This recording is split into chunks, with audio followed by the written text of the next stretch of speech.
Right now, as you're watching this, there's a 73% chance you're doing something that's actively destroying your ability to focus. And here's what's terrifying. You probably think it's helping you.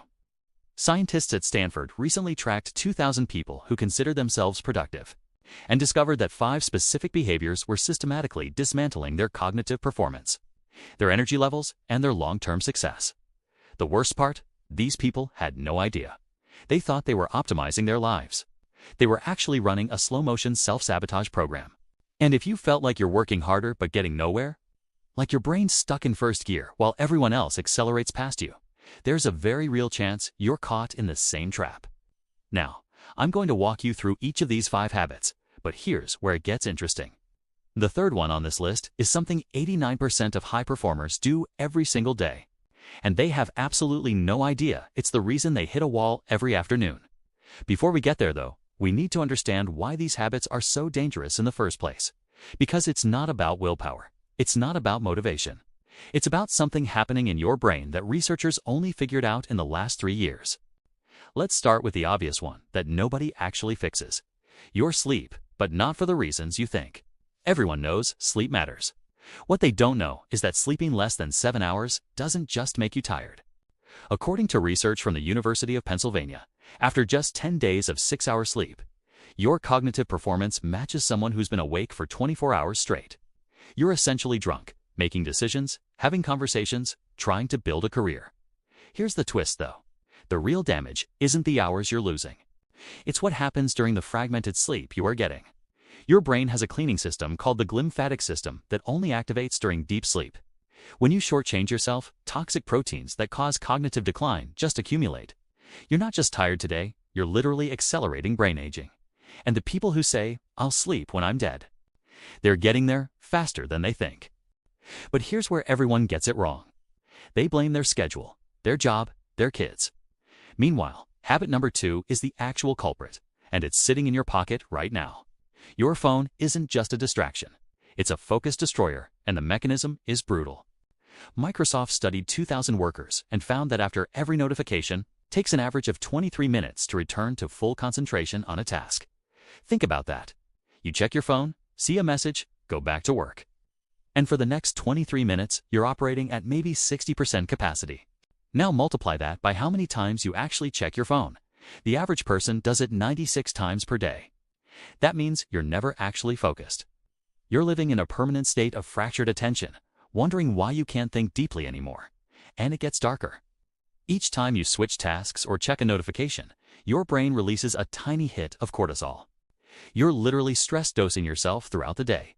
And then you wonder why you feel anxious for no reason by 3 p.m. This isn't about discipline. This is about understanding that your phone has hacked your neurochemistry. Now we get to number 3, and this one's personal because I lived it for years. Isolation, disguised as independence. You think you're being self-reliant, grinding alone, not needing anyone. What's actually happening is you're depriving your brain of the single strongest predictor of success, health, and longevity: genuine human connection. Harvard studied over 700 people for 75 years, the longest study of human happiness ever conducted. Their conclusion: the quality of your relationships determines almost everything about your life outcomes. Not your IQ, not your wealth, not your achievements. Who you spend time with, and whether those connections are real or superficial. Here's the brutal part. When you isolate, when you're surrounded by people who don't challenge you or believe in you, your brain physically changes.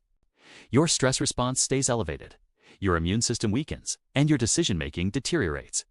You become a worse version of yourself, and you blame it on circumstances instead of recognizing you're in the wrong ecosystem. Jim Rohn said you're the average of the 5 people you spend the most time with, and neuroscience proves he was right. Your brain literally mirrors the people around you. Habit 4 is the one that feels productive but destroys everything: constant consumption without creation. Scrolling, watching, reading, learning, but never actually building anything with that information. You're in permanent input mode, and your brain's starting to rot from it. Here's why. Your brain doesn't strengthen neural pathways from passive consumption. It strengthens them through active application. Every course you don't finish, every idea you don't execute, every skill you don't practice, you're teaching your brain that follow-through doesn't matter. You're literally training yourself to be someone who starts but never completes. And the 5th habit ties all of this together: mistaking motion for progress. You're busy, exhausted, working all the time. But when you actually audit your day, how much of it was high-leverage action versus reactive busy work? Most people spend 80% of their energy on tasks that produce 20% of their results, and they wonder why years pass without real change. So here's what happens next. You either recognize yourself in these 5 patterns and decide today is the day you interrupt them, or you keep running the same program and hope for different results.